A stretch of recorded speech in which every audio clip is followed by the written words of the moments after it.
2023, August 21, Monday, New Trilateral Partnership Summit put South Korea-US-Japan security cooperation on more sustainable footing.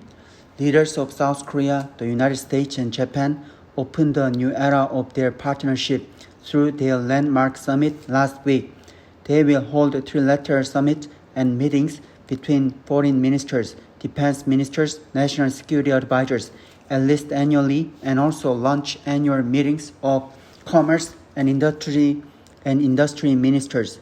They formed a quasi-alliance in which they consult one another and act as one in the fields of diplomacy, security, economy, and technology. Diplomacy and security experts evaluate the outcomes from the summit as the biggest change in 70 years after the current Northeast Asian security system known as the Korean-US Alliance was born in 1953. The summit is also significant in that it formed an economic and security bloc of three countries, which account together for 32% of the global gross domestic product and whose leaders meet each year to discuss a wide range of issues. Above all, it elevated the trilateral security cooperation to a new level. North Korea keeps escalating its nuclear and missile threats, and its solidarity with China and Russia are getting closer. On the occasion of the 70th anniversary of the Korean War armistice agreement last month, Chinese President Xi Jinping sent a personal letter emphasizing comradeship to North Korean leader Kim Jong-un, while Russian President Vladimir Putin sent his defense minister Sergei Shoigu to Pyongyang. As North Korea, China, and Russia are cementing their unity, it has become urgent for South Korea, the US, and Japan to tighten their security cooperation.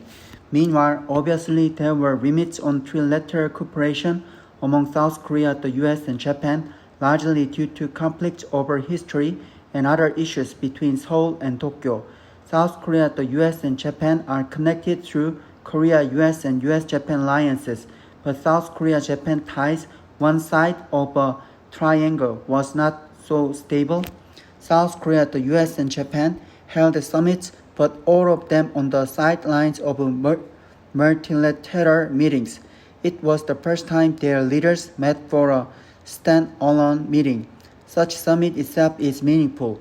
It is also noteworthy that US President Joe Biden invited South Korean President Yoon Suk-yeol and Japanese Prime Minister Fumio Kishida to the Camp David presidential retreat in Maryland, a famous venue where historic deals were reached. The three leaders spent their longest ever time together and agreed to set up a comprehensive and multi-layered cooperation channel.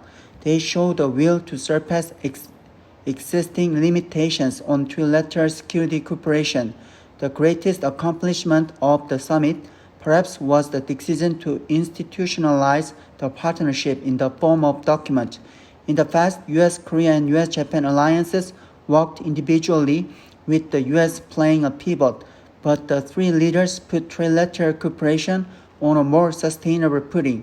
It was practically a step that preceded the formation of an alliance.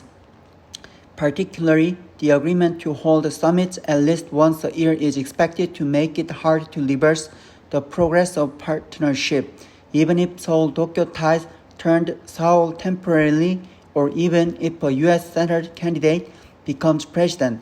It would be difficult to avoid an institutionalized summit with allies.